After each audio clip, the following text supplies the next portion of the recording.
ये रात के 1 बजे का वक्त था। तालाब के किनारे दो दोस्त बैठे हुए बात कर रहे थे। यार महेश, मेरी तो शादी हो गई, लेकिन तू अपने लिए लड़की कब देख रहा है?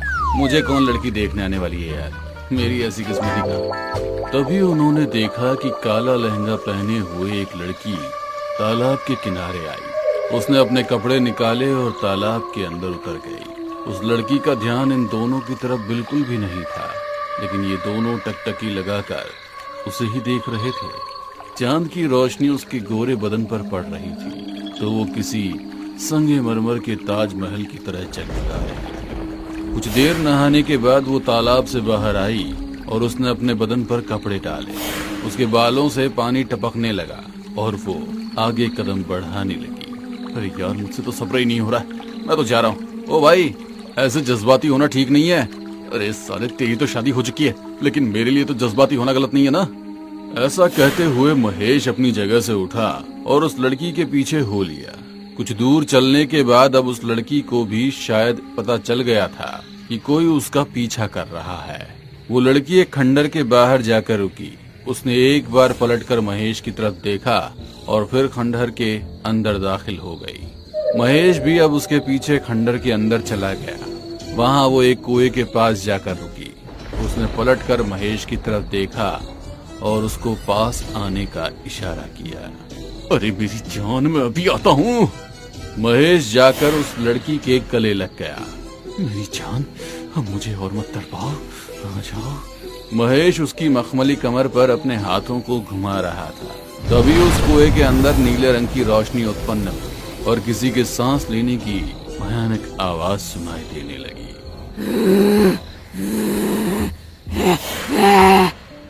महेश उस लड़की से अलग होना चाहता था, लेकिन उसने कसकर महेश को गले लगा रखा था। उस कुएं के अंदर से एक बेहद भयानक पिशाची किसी छिपकली की तरह चलकर ऊपर तक आ गई।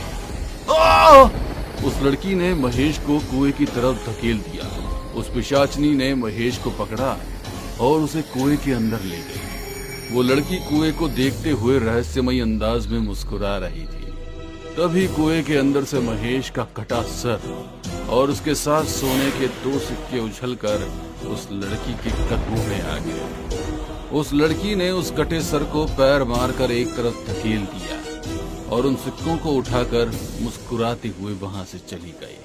कुछ दिन पहले नताशा घर के हॉल में इधर उधर चक्कर लगा रही थी और बार बार घड़ी की तरफ देख रही थी। पता नहीं ये कहाँ रह गया, ऑफिस तो 8 बजे ही खत्म हो जाता है। तभी धड़ाम से दरवाजा खुला और राजीव लड़खड़ाता हुआ घर के अंदर दाखिल हुआ। अरे क्या हो गया आपको? आपने शराब पी है? हाँ, पी है मैंने शराब। साला वो नीरज, उसने फिर से मेरा डिमोशन कर दिया। मन करता है उस साले को खत्म कर दूं।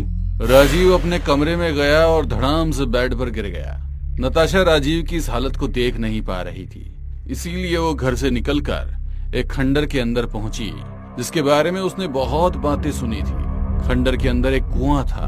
कुएं के पास जाकर उसने हाथ जोड़े और अपने घुटनों पर बैठकर बोली, मुझे पता है कि तुम्हारे पास धन की कोई कमी नहीं है। तुमने हमेशा से ही उन लोगों की मदद की है जिनका भगवान पर से भरोसा उठ गया। मैं भी उनमें से ही एक हूँ।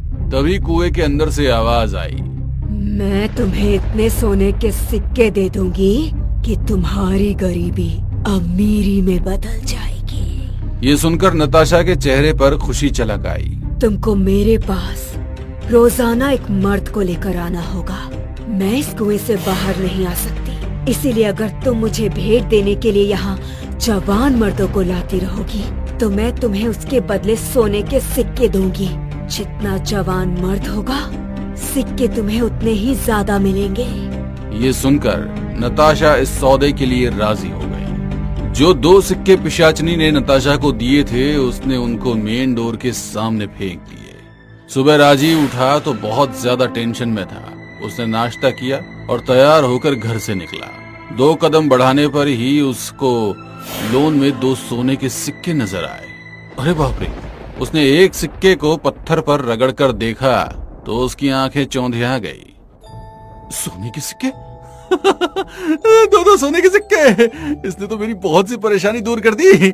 मेरा सारा कर्जा मैं उतार सकता हूँ। राजीव उन सिक्कों को पाकर बहुत खुश था और उसे खुश देखकर नताशा भी खुश थी। रात को जब राजीव घर वापस आया तो उसके हाथ में शॉपिंग बैग्स थे। वो बहुत खुश था। उसने नताशा को गले लगा लिया और कहा, देखो जान, मैं तुम्हारे लिए क्या लेकर आया हूँ। नताशा उसकी खुशी की वजह जानती थी, लेकिन फिर भी उसने अनजान बनने की पूरी कोशिश की। राजीव ने उसे अपनी मनपसंद साड़ी पहनाई और फिर दोनों ने कमरे में जाकर प्यार भरे लम्हे गुजारे। तकरीबन 2 बजे के वक्त जब राजीव गहरी नींद में था तो नताशा ने उसका मोबाइल निकाला। उसने उसके मोबाइल से नीरज सर का नंबर लिया, फिर कमरे से निकलकर उसे कॉल लगाया। हेलो। हेलो नीरज सर, मैं नताशा बोल रही हूँ, राजीव की वाइफ। लेकिन तुमने मुझे कॉल क्यों किया? मैं आपसे मिलना चाहती हूँ, वो भी अकेले, और राजीव को हमारी मुलाकात के बारे में कुछ पता नहीं चलना चाहिए। ये सुनकर नीरज के चेहरे पर रहस्यमयी मुस्कान छलक आई। कुछ देर बाद नीरज की कार एक चौराहे पर खड़ी थी। तभी वहां पर नताशा आई। उसने नीरज को देखते हुए कातिलाना मुस्कान दी और बोली, आपने मेरे पति से नाराज होकर उसका डिमोशन करवा दिया। मैं बस आपकी नाराजगी को दूर करने की कोशिश करना चाहती हूँ। ये सुनकर नीरज का चेहरा खिल उठा और वो बोला, तो बताओ, तुमको अपने फ्लैट पर ले चलूं? हम वहाँ आराम से बातें कर सकते हैं। वहाँ नहीं, आपके लिए मेरे पास एक परफेक्ट जगह है। अब नताशा ड्राइव करने लगी और नीरज उसके बदन को निहारने लगा। नताशा ने कार को उसी खंडर के पास ले जाकर रोका। अरे, ये तो एक खंडर है। पता है, आप जल्दी से मेरे साथ आइए। ये कहते हुए नताशा कार से निकली और खंडर के अंदर चली गई। उसके बाद नीरज भी आंखों में वासना लिए उसके पीछे हो लिया। नताशा उसी कुएं की बाउंड्री पर जाकर बैठ गई और नीरज भी उसके पास पहुंच गया। यहाँ क्यों बैठी हो मेरी जान? क्या ड्राइव करके थक गई हो? ये सुनकर नताशा उठी और उसने नीरज को कुएं में धक्का दे दिया। नीरज कुएं की बाउंड्री पर हाथों के सहारे लटक गया और तभी कुएं के अंदर से एक नीली रोशनी उत्पन्न हुई। नताशा, मुझे ऊपर खींचो, मुझे ऊपर खींचो। ये क्या कर रही हो? तुम ज्यादा देर यहाँ लटके नहीं रह सकते। तभी वो पिशाचनी दीवार पर चलती हुई नीरज के पास आने लगी। मुझे बचाओ! नीरज ऊपर आने की कोशिश कर रहा था, लेकिन तभी उस पिशाचनी ने उसे पीछे से पकड़ा और उसे कुएं के अंदर खींच ले गई। और उसके कुछ देर बाद ही नताशा के सामने 2 सोने के सिक्के आकर गिरे। उन्हें लेकर नताशा घर पहुंची और इस बार भी उसने उन सिक्कों को फिर से घर की चौखट पर फेंक दिया। सुबह होने पर जब फिर राजीव को सिक्के मिले तो उसे बहुत खुशी हुई।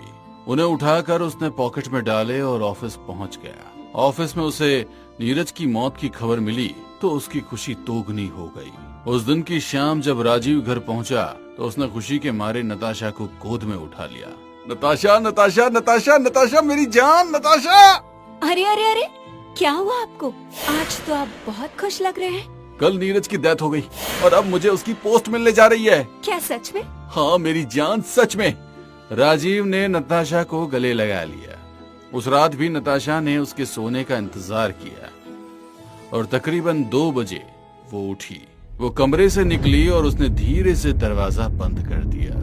उसने ड्रेसिंग रूम में जाकर अपना वही श्रृंगार किया और घर से निकल गई। उस रात उसने चौराहे से एक 18 साल के लड़के को अपनी अदाओं का दीवाना बनाया और उसे उसी खंडर में ले गई। लेकिन आज जैसे ही वो घर वापस लौटी तो पाया कि सामने राजीव बैठा हुआ है। उसके पैरों तले जमीन खिसक गई और हाथ से सोने के सिक्के जमीन पर गिर गए। राजीव ने उसको सजी धजी हालत में देखा तो उसका गुस्सा फूट पड़ा।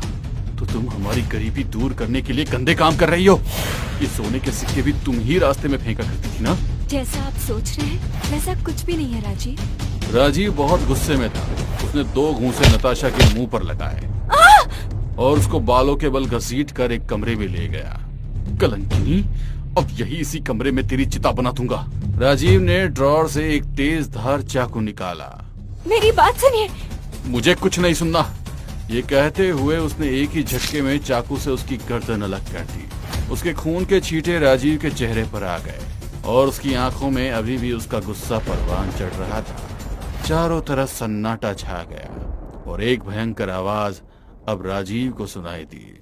मुझे भेंट चाहिए, भेंट चाहिए मुझे। ये किसकी आवाज है?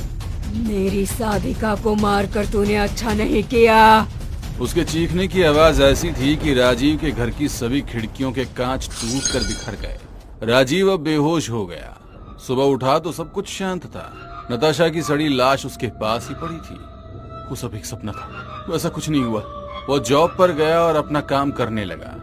दिन भर उसके साथ सब कुछ नॉर्मल था, लेकिन रात होते ही उसे वो भयंकर आवाज सुनाई देने लगी। तूने मेरी साधिका को मारकर अच्छा नहीं किया राजीव। मुझे भेंट चाहिए। कौन हो तुम? सामने क्यों नहीं आती? मेरी आवाज का पीछा करते करते मेरे पास चले आओ, वरना मैं तुम्हें जान से मार सकते हो। राजीव उस आवाज का पीछा करते हुए घर से बाहर निकल गया। काफी देर चलने के बाद वो उसी खंडर में कुएं के सामने पहुंच गया। कौन हो तुम और किस साधिका की बात कर रही थी तुम? तुम्हारी बीवी मेरी साधिका थी और तुमको सब कुछ बता देती हूँ। अब उस कुएं के अंदर से आती आवाज ने ही राजीव को सब कुछ बता दिया और पता चलते ही राजीव को एक बड़ा झटका लगा। वो अपने घुटनों पर आ गया और तहाड़े मार मार कर रोने लगा। मैंने मेरी बीवी को गलत समझकर उसे मार दिया। मुझसे कितना बड़ा पाप हो गया। पाप तो हुआ है, लेकिन अब तुम्हारी जान खतरे में है। तुम अब मेरी बीवी की तरह मेरे पास जवान लड़कियां लेकर आओगे।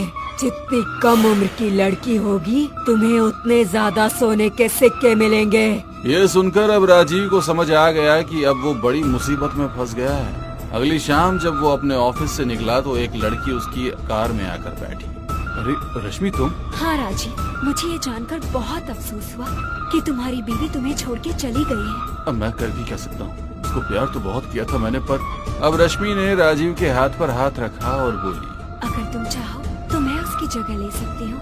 ये सुनकर राजीव के चेहरे पर मुस्कान झलक आई और उसने गाड़ी आगे बढ़ा दी। अरे तुमने इस खंडर के बाहर गाड़ी किस लिए रोकी? मुझे तुम्हें कुछ दिखाना है जान, तुम्हारे लिए वेलकम गिफ्ट। ओहो, एक खंडर में वेलकम गिफ्ट। रश्मि राजीव के साथ उस खंडर में चली गई और कुछ देर बाद ही उसकी भयानक चीख फिजा में गूंज गई।